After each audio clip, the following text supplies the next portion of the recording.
ठीक है। Hello students, स्वागत है आपका अपने क्लास ई पाठ में।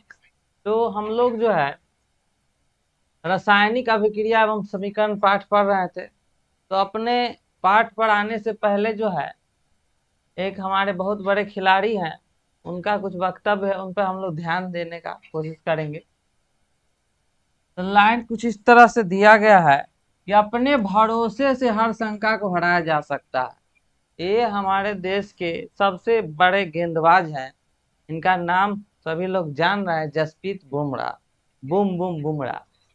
तो ये क्या कह रहे हैं कि सबसे जरूरी है कि मैं कौन हूं और क्या मानता हूं। आप स्वयं जानते हैं कि आप कौन हैं और आप किस चीज को मानते हैं। लोगों ने पहले कहा कि मैं खेल नहीं पाऊंगा, फिर कहा कि मैं सिर्फ 6 महीना टिकूंगा, लेकिन अब मैं 10 साल पूरे करने के करीब। तो इनका ये स्टेटमेंट हम लोग के लिए एक लेसन है कि लोग जो है कुछ भी बोलते हैं, उनकी बातों को जो है नजरअंदाज करते हुए आप अपने आप पर विश्वास बनाए रखिए, क्योंकि आपका विश्वास ही आपको आगे लेकर के जाएगा। ठीक है प्यारे दोस्तों, प्यारे साथियों। तो हमारे स्टूडेंट्स, आप इन पर ध्यान दीजिएगा। ठीक है, और इनसे हमको सीख लेना है कि हमें अपने आप पर विश्वास रखना है और कदम दर कदम आगे बढ़ाते चलना है, और किसी भी निगेटिव बातों को जो है दिमाग में नहीं हावी होने देना है। ठीक है, चलिए तो हम लोग जो है इसको जो है शुरू करते हैं। तो हम लोग जो है पहला पाठ में ये चीज का जानकारी लिए थे कि रासायनिक अभिक्रिया एवं समीकरण में क्या होता है। तो हम लोगों को जानकारी मिला था कि इसमें जो है दो तरह के परिवर्तनों के बारे में चर्चा किया गया। एक परिवर्तन है हमारा भौतिक परिवर्तन। ठीक है, भौतिक परिवर्तन। और दूसरा जो परिवर्तन है उसको बोलते हैं रासायनिक परिवर्तन। ठीक है, तो ये दो परिवर्तन आपने पिछले क्लास में इसको पढ़ा है, अपने पूर्व के कक्षाओं में आपने इसको पढ़ा है। ठीक है, तो भौतिक परिवर्तन क्या हुआ। भौतिक परिवर्तन का मतलब है किसी वस्तु का आकार चेंज हो गया। ठीक है, ठीक है, आकार अगर चेंज हो रहा है तो कैसा परिवर्तन हो गया, भौतिक परिवर्तन। लेकिन अगर उसका गुण चेंज हो गया, क्या चेंज हो गया, गुण चेंज हो गया। जैसे आपका दूध अगर फट गया, दूध क्या हो गया, दूध फट गया। तो दूध फट गया तो आपको जो है जो मिला, छेना मिला या पनीर मिला, ठीक है, तो उस दोनों का गुण क्या है, अलग अलग है। तो ये एक तरह का क्या हुआ, रासायनिक परिवर्तन हुआ। ठीक है, लेकिन अगर हमारा कोई पेपर है, ठीक है, उस पेपर को हम काट दिए और काट के दो भाग में बांट दिए, तो यहाँ पर जो परिवर्तन हुआ वो कैसा परिवर्तन हुआ, भौतिक परिवर्तन। तो आकार में परिवर्तन हमारा क्या हुआ, भौतिक परिवर्तन। और गुण में अगर परिवर्तन हो रहा है तो वो क्या हो गया, रासायनिक परिवर्तन। ठीक है, तो रासायनिक परिवर्तन ही कहीं ना कहीं क्या है, रासायनिक अभिक्रिया है। ठीक है, रासायनिक परिवर्तन हो रहा है मतलब कहीं ना कहीं उसमें क्या हो रहा है, रासायनिक अभिक्रिया हो रहा है। ठीक है, अब यहाँ पर देखिए रासायनिक अभिक्रिया का वास्तविक अर्थ क्या है, प्रश्न कर रहा है कि आपका जो एक प्रश्न है कि रासायनिक अभिक्रिया क्या है, ये आपके लिए एक प्रश्न हो गया। ठीक है, और ये प्रश्न जो है अक्सर परीक्षा में पूछा जाता है। हम कैसे जान सकते हैं कि कोई रासायनिक अभिक्रिया हुई है। एक और प्रश्न आपके बुक में ही करा जा रहा है कि कोई रासायनिक अभिक्रिया हुआ है कि नहीं हुआ है, ये कैसे जाने। यानी कि हमको दो गो प्रश्न जो है इस किताब में दो लाइन में हमको मिल गया। ठीक है, इसी तरह से हमको हर लाइन से क्वेश्चन बन सकता है, और जो है बड़े बड़े एग्जामों में, कंपटीशन में और छोटे छोटे एग्जाम में भी जो है इन्हीं किताब से ऑब्जेक्टिव प्रश्न भी बनाया जाता है। ठीक है, तो अगर हम अभी से लाइन बाय लाइन अच्छे से पढ़ाई करें तो हमारा जो है बहुत अच्छा तैयारी होगा और हम किसी भी परीक्षा में आसानी से जो है पास कर सकते हैं। चलिए, तो इन प्रश्नों के उत्तर पाने के लिए हम कुछ क्रियाकलाप करते हैं।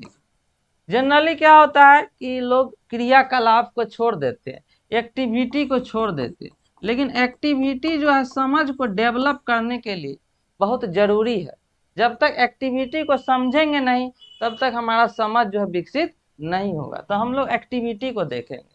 इस क्रियाकलाप में शिक्षक के सहयोग क्या हो सकता है? सुरक्षा के लिए छात्र आंख पर चश्मा पहन ले तो उचित होगा। ठीक है, तो ये एक एक्टिविटी है जिसमें थोड़ा सावधानी का जरूरत है और किसी के प्रेजेंस में जो जानकार है उनके प्रेजेंस में करने की जरूरत है। 3-4 सेंटीमीटर लंबे मैग्नीशियम रिबन को रेगमाल से रगड़ कर साफ कर लीजिए। ठीक है, तो मैग्नीशियम का रिबन आता है उसको हम लोग को क्या करना है? सैंड पेपर से साफ कर लेना। ठीक है, ये सैंड पेपर आता है जंग साफ करने के लिए, उसी तरह का पेपर से जो है इसको मैग्नीशियम का रिबन आपको मिल जाएगा। आप किसी अच्छे जिसमें विज्ञान से संबंधित सामान मिलता है, लेबोरेटरी सामान, वहां पर आप जाके मैग्नीशियम रिबन ले सकते हैं या ऑनलाइन भी आजकल जो मिलता है। ठीक है, तो अब क्या करना है? इसे चिमटे से पकड़ कर स्पीड लैंप या बर्नर से इसका दहन करिए।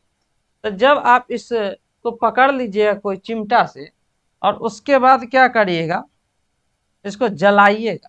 मोमबत्ती की आंच पर इसको आप जलाने का प्रयास कर सकते हैं। ठीक है, और उसके बाद इसके राख को ग्लास में इकट्ठा कर लेना है, जैसा कि दिखाया गया यहाँ पर कि हमने क्या किया है? चिमटा से जो है पकड़ लिया है रिबन को मैग्नीशियम का और इसको जो है हम आग से थोड़ा जला रहे हैं। तो जलाने से क्या हो रहा है? एक पाउडर निकल रहा है। ठीक है, और आंखों से इसको दूर रख के काम करना, मतलब कि थोड़ा आंख से बचा के, क्योंकि इससे जो है चिंगारी टाइप का निकलता है तो वो आपको नुकसान पहुंचा सकता है। ठीक है, इसलिए थोड़ा सा हाथ से इसको बचा के करना है और किसी जानकार के ही प्रेजेंस में करना है, ऐसे नहीं करना है। ठीक है, मैग्नीशियम रिबन का वायु में दहन कर मैग्नीशियम ऑक्साइड को वाच ग्लास में इकट्ठा करना। तो यहाँ पर चित्र में बताया जा रहा है कि हमने क्या किया? मैग्नीशियम को जलाया और मैग्नीशियम ऑक्साइड को, ठीक है, अब देखिए कोई भी चीज जो जलता है तो ऑक्सीजन के प्रेजेंस में जलता है। ठीक है, कोई चीज जो जलता है वो किसके प्रेजेंस में जलता है? ऑक्सीजन के प्रेजेंस में जलता है। तो मैग्नीशियम ऑक्सीजन के प्रेजेंस में जला तो क्या बना दिया? Magnesium oxide. ठीक है, तो अब यहां पर जो है आपको मैग्नीशियम का संकेत आना चाहिए। ये हमारा क्या है? मैग्नीशियम। ठीक है, मैग्नीशियम, और ये हमारा क्या है? Oxygen gas. ठीक है, ऑक्सीजन गैस। तो बिना ऑक्सीजन गैस के कोई चीज नहीं जल सकता है। ठीक है, ऑक्सीजन का जरूरत लगता है, और ये हमारा क्या है? Magnesium oxide. ठीक है, ऑक्साइड। ठीक है, तो यहां तक आप लोग को क्लियर है कि मैग्नीशियम को ऑक्सीजन के प्रेजेंस में जलाएंगे तो क्या बना? मैग्नीशियम ऑक्साइड बना। ठीक है, आपने देखा होगा कि चमकदार श्वेत लौ के साथ मैग्नीशियम रिबन का दहन होता है। तो जब आप देखेंगे इसको जलते हुए, ठीक है, तो आपको कैसा जो है लौ मिलेगा? श्वेत लौ मिलेगा। कैसा लौ मिलेगा? श्वेत लौ मिलेगा। व्हाइट, व्हाइट कलर का इसका रोशनी होगा।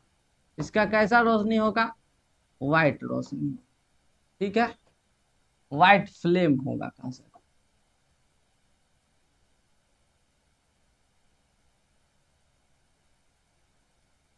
और यह श्वेत चूर्ण में परिवर्तित हो जाता है। तो ये कैसा पाउडर बनाएगा? व्हाइट पाउडर बनाएगा। ठीक है, श्वेत पाउडर बनाएगा।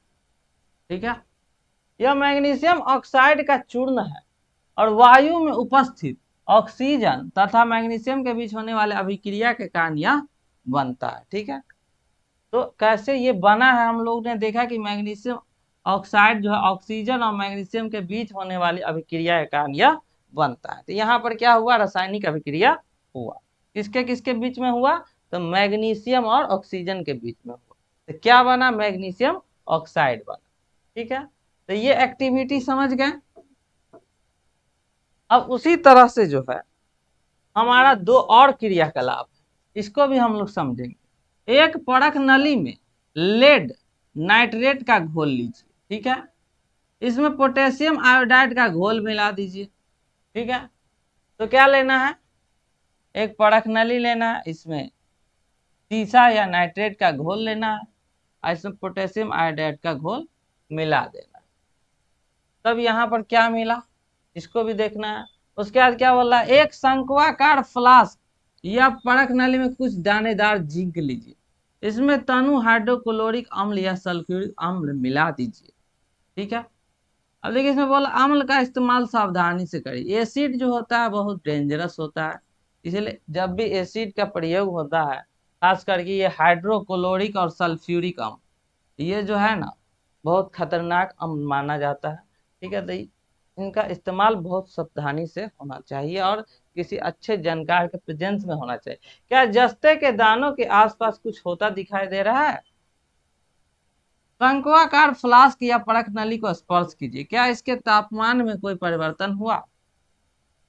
तो जब हम इन एक्टिविटी को देखते हैं तो हमको क्या मिलता है? हमको ये चीज पता चलता है कि एक रासायनिक अभिक्रिया हुई है तो क्या क्या हो सकता है। अवस्था में परिवर्तन, सबसे पहले हम मैग्नीशियम वाला देखे तो वो एक जो है एक रिबन था जो कि बदल किस में गया? पाउडर में बदल गया। रिबन किस में बदल गया? पाउडर में बदल गया। ठीक है, तो ये घटना हुआ कि अवस्था में परिवर्तन हो गया। ठीक है, दूसरा बात है रंग में परिवर्तन। ठीक है, तो रंग भी कुछ ना कुछ जो है बदल जाता है। मैग्नीशियम का जो एक्चुअल जो कलर है वो कलर व्हाइट पाउडर में बदल गया। ठीक है, उसके बाद फिर हमने क्या देखा? गैस का निकास अथवा उत्सर्जन। ठीक है, तो अगर इस एक्टिविटी में देखेंगे लेड नाइट्रेट है। ठीक है, लेड नाइट्रेट, ये लेड नाइट्रेट है। ठीक है, लेड नाइट्रेट को अगर आप पोटेशियम आयोडाइड से मिला देंगे तो क्या होगा? ठीक है, तो इसको आप देखिए कि क्या बन सकता है।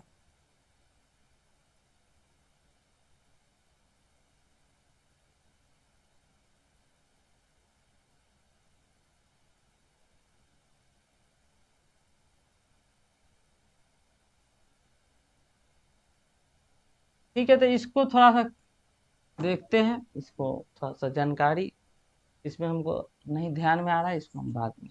ठीक है, चलिए।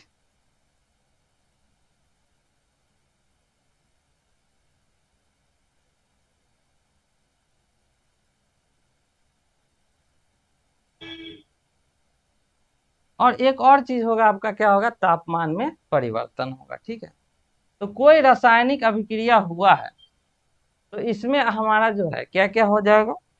अवस्था में परिवर्तन, रंग में परिवर्तन, गैस का निकास और तापमान में परिवर्तन। ठीक है, तो हमने दो क्वेश्चन देखा था। एक देखा था कि रासायनिक अभिक्रिया का वास्तविक अर्थ क्या है। ठीक है, तो रासायनिक अभिक्रिया का अर्थ हम लोग यही निकाले हैं कि कोई रासायनिक परिवर्तन अगर हो, कैसा परिवर्तन हो? रासायनिक परिवर्तन, यानी कि गुण बदल जाए। ठीक है, रासायनिक परिवर्तन हो तो वो क्या हो जाएगा? रासायनिक अभिक्रिया हो जाए। दूसरा प्रश्न है कोई रासायनिक अभिक्रिया हुई है या नहीं हुई है, ये कैसे पता चलेगा? तो ये इस तरह से पता चलेगा कि अवस्था में परिवर्तन हो रहा है तो रासायनिक अभिक्रिया हो रहा है, रंग में परिवर्तन हो रहा है तो रासायनिक अभिक्रिया हो रहा है, गैस का निकास अथवा उत्सर्जन हो रहा है। ठीक है, तो कहीं ना कहीं इसमें जो है नाइट्रोजन गैस जो है रिलीज करेगा। ठीक है, तो नाइट्रोजन गैस रिलीज करता है। ठीक है, और एक और चीज हो रहा है तापमान में परिवर्तन। देखिए हाइड्रोक्लोरिक एसिड जब भी रिएक्शन करता है तो कहीं ना कहीं ये एक जो है सो डेंजरस है और इससे जो है ना माने कि आग लगने का चांसेस भी रहता है, तो कहीं ना कहीं ये टेम्परेचर को बढ़ा देता है। ठीक है, तो हाइड्रोक्लोरिक एसिड है, तो कहीं ना कहीं रिएक्शन जब भी होगा तो टेम्परेचर में चेंजेज आएगा। ठीक है, उसके बाद गैस का उत्सर्जन होगा, रंग में परिवर्तन होगा, अवस्था में परिवर्तन होगा। ठीक है, तो यहाँ तक हो गया। यहाँ पर एक और एक्टिविटी दिखाया जा रहा है कि दानेदार जस्ते पर तनु सल्फ्यूरिक अम्ल की अभिक्रिया से हाइड्रोजन गैस का निर्माण। तो इस एक्टिविटी के बारे में यहाँ पर दिया हुआ है कि अगर जस्ते को सल्फ्यूरिक अम्ल से जिंक को सल्फ्यूरिक अम्ल यानी H2SO4, ठीक है, H2SO4 से रिएक्शन करेंगे तो क्या बनेगा? तो जिंक सल्फेट बनेगा। ठीक है, और हाइड्रोजन गैस रिलीज होगा। ठीक है, तो हाइड्रोजन गैस रिलीज हुआ। यदि हम अपने आसपास हो रहे परिवर्तनों को देखें तो पाएंगे कि हमारे चारों ओर विविध प्रकार की रासायनिक अभिक्रियाएं हो रही है। इस अध्याय में हम विभिन्न प्रकार के रासायनिक अभिक्रिया और उनके प्रतीकात्मक निरूपण का अध्ययन करेंगे। ठीक है, तो हम लोग जो है उसका सिंबल बनाएंगे। मेनली हम लोग जो है उस रासायनिक अभिक्रिया के बारे में जानेंगे भी कि हाँ ये जो हमारे डेली लाइफ में घट रहा है ये एक रासायनिक अभिक्रिया। और दूसरी चीज जो है हम सबसे इम्पोर्टेंट है कि हम उसको सिंबॉलिक रिप्रेजेंटेशन कर पाएंगे। क्या कर पाएंगे? प्रतीकात्मक रूप से दिखा पाएंगे, प्रतीकात्मक रूप से। यही हम लोग को यहाँ से सीखना है कि कैसे हम लोग जो है जो भी रिएक्शंस हो रहा है उसका हम प्रतीक के रूप में कैसे रिप्रेजेंट कर पाए। ठीक है, तो इसको यहीं तक रहने देते हैं, फिर आगे का जो है नेक्स्ट क्लास में डिस्कशन करेंगे। ये टॉपिक थोड़ा सा जो है एक बार देखना होगा। ठीक है, इसके लिए माफ़ी चाहेंगे। ठीक है, धन्यवाद, थैंक यू।